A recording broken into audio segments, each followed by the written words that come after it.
Hey ladies, welcome to day one of the Clear Your Fear Challenge. I'm so excited for you to be joining us for this 3-day challenge. I'm going to be posting videos this week on Monday, Wednesday, and Friday. And in case you're catching up on this later, this is posted throughout the first week of February 2020. For those of you that don't know me, my name is Kristen Edwards. I am a creative vision coach for busy women. I help you to get back time to unlock your vision for life. And I promise you that is nowhere near as cliche as it sounds. I want you to eliminate the busyness in your life, to embrace your purpose, and to use that creativity to establish the life that you have always imagined. Day one of our video is going to cover self-care, and your participation this week, one, makes me happy, but two, also comes with prizes. So I want you to definitely, hop on here, check the videos out every day, post your takeaway, get connected with the other ladies in this group. But to give you a little added incentive, there are prizes, and I'll talk to you about what those are at the end. These videos are pre-recorded because, as many of you know, I do work full-time in corporate and I'm a mom of 2. So hopping on live is not a typical part of my day, and I don't want to end up posting these videos at like 3 in the afternoon. I want you to have them as soon as you set aside that time in that morning. So again, these videos are pre-recorded, but I will be hopping in and commenting as consistently as I can throughout this entire week. But let's get started on our Clear the Fear challenge. And again, day one is on self-care. So self-care can be incorporated in a lot of ways. It can be as simple as like a new mom getting to take a hot shower for more than 3 seconds.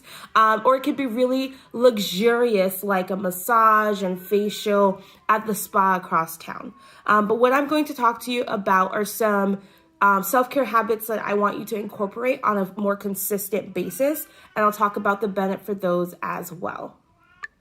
So first up, I want to talk to you about reading. There is so much enjoyment that we can get out of reading. If you want to read the sappy romantic comedies, then it's a nice chance for you to escape, or you can choose to read personal development books that are going to allow you to grow and to move forward in your journey in life. Or you can like pick up a textbook and start learning about maybe a new career path that you're interested in. And before you pay for any amount of education or schooling, get the exploration and the expertise that you want from that. There's also articles and blogs and things that you can subscribe to again, start learning and growing and developing various aspects of your life. The same way that you would read a recipe, you can read anything else and still be able to grow and achieve and learn.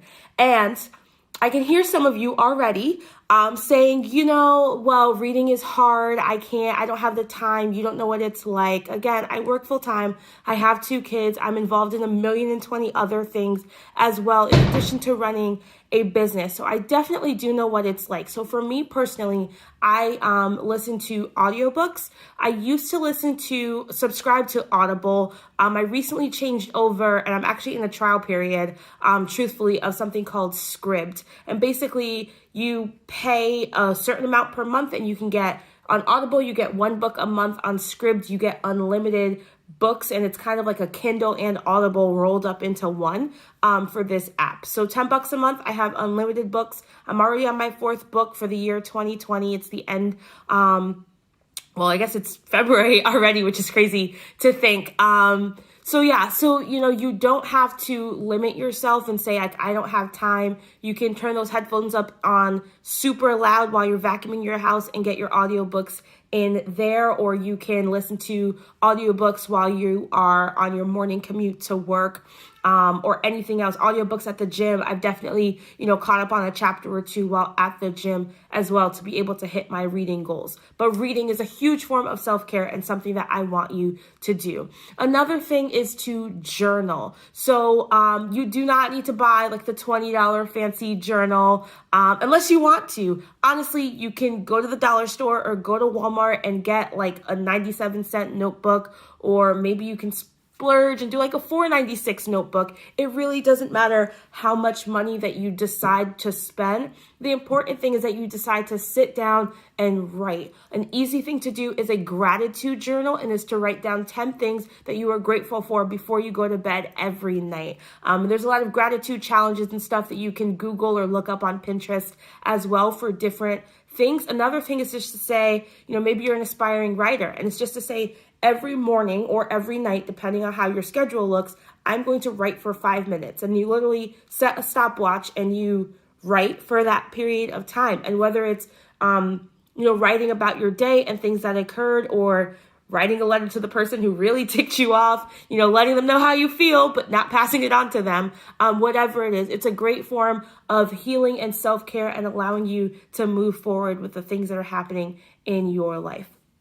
The next thing that I want to talk about is having a mindful morning. And so you'll hear a lot of people talk about how they wake up an extra hour in the morning to have their time for their me time or different things. And that depends on where you are in life, if that's a possibility. If you have little children that are still waking up in the middle of the night, rolling out of bed at 5 a.m. is not normal and not going to be okay. If you're a bartender who doesn't get home till 11, 12 o'clock at night, waking up at 5 a.m. is also not really the best idea for you. So you have to be just mindful about your morning. So I do think that you should wake up a little bit earlier to have your quiet time, your peaceful time. For me, that's reading my Bible and a little bit of like quiet time and devotions and prayer. But again, I want you to have probably only 15 to 20 minutes to start. Once you become like a pro at this, then maybe you wake up an extra hour early or whatever it is you choose. But having a mindful morning, which does mean like having your clothes prepared from the night before, or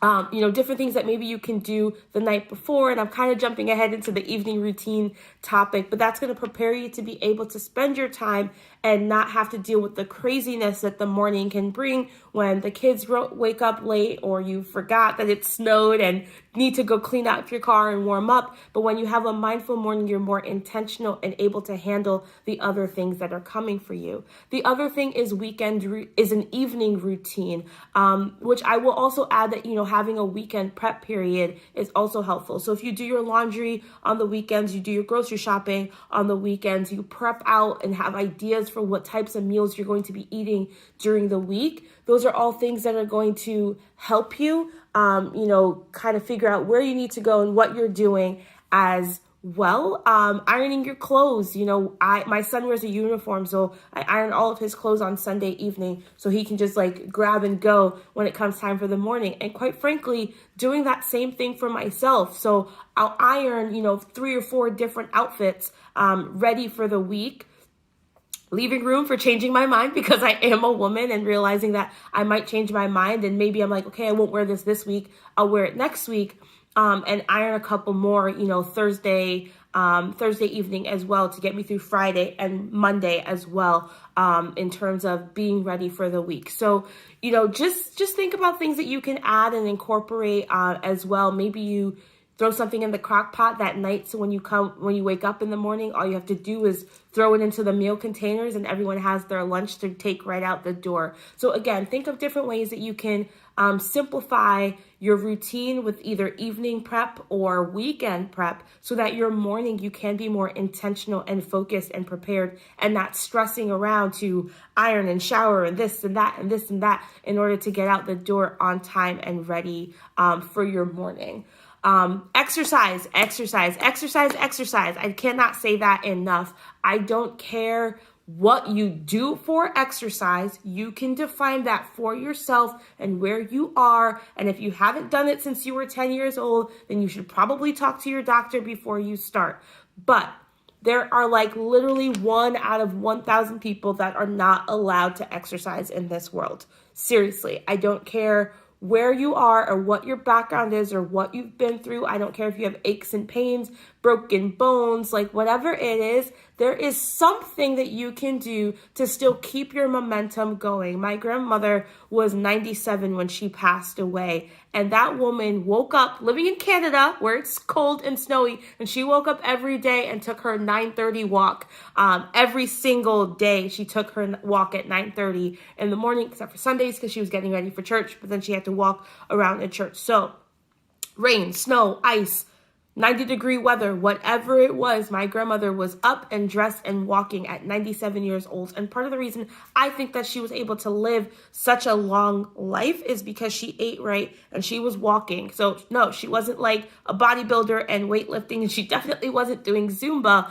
but there is something that you can do for yourself and for your well-being to really make sure that you are living the best possible life for yourself. So get your exercise. For me, that is Zumba, kickboxing on the seasons where I really feel like splurging or I need to kick myself into gear. I think kickboxing is one of the most total body, amazing workouts that you can ever get, but like it's not cheap. Zumba is at most gyms if you have a membership, or you can, do like a video subscription to like Beachbody On Demand, and you can get all sorts of different things that you do at home if you don't want to go to a gym. I don't care what your excuses are. They're not valid. You can still get exercise if you're busy and it's a busy day and you're like, hey, it's not a gym day for me. For example, on Fridays, because it's Friday, I usually don't want to do anything after work, including going to the gym. So what I'll do on my lunch break is actually walk down. I work on the second floor. I'll walk down to the first floor, then walk the stairs all the way up to the fifth floor, walk across their floor, and then walk all the way back down.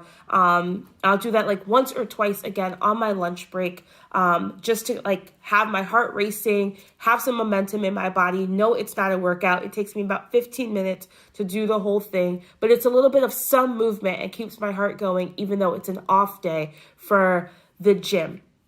The other thing is to just get outside and get fresh air. And again, I live in New England. I have family in Canada. I know that depending on where you live, it is freezing come this time of year. And I totally understand that. And I'm not saying that you should get frostbite in any way. What I am saying is that you should go out in nature, get as much fresh air as you can. Maybe you have to make a drive. If you could do a little bit, not all of your drive, with the windows down or like cracked a little bit so you can get some fresh air, that is going to help you out. If you are like, no, we cannot go outside, it's not even acceptable, then I would say try to have some indoor plants in your house so that you're still creating that amazing cycle of what plants do with carbon dioxide and oxygen exchange for us. And it's going to be the closest thing to fresh air that you can. And if you're like my mom and not me, if you can actually keep your plants alive, then maybe having an indoor garden is going to be a form of self-care because it gives you something to do and to look forward to and to cherish and be excited about. So you can always become a plant mom.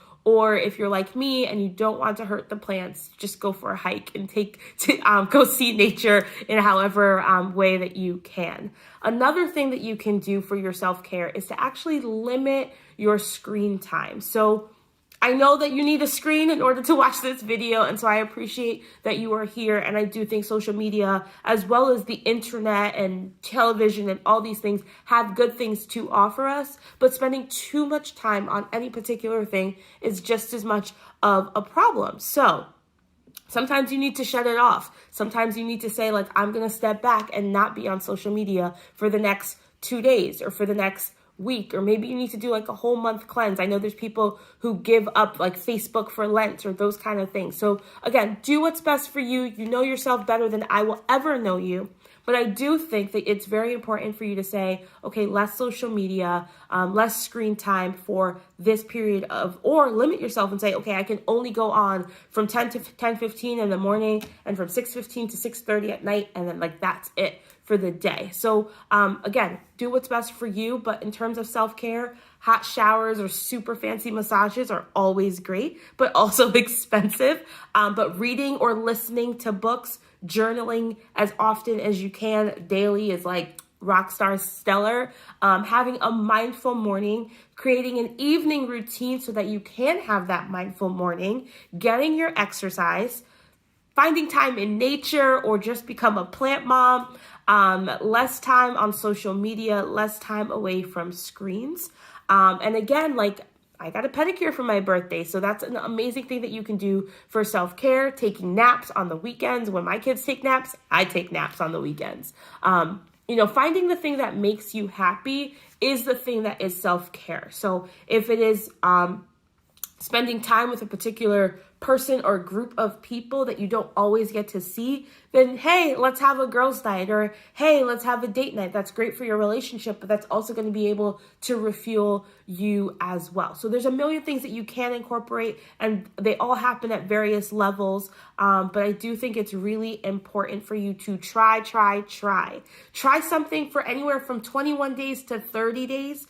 Give it a real effort. Give it a full go. If at the end of that month, you're like, this was the worst decision I've ever made, okay, fine. Go ahead and try something else. But for the most part, people who start reading are never like, it might have been a bad book, but they're not going to hate the fact that they read something.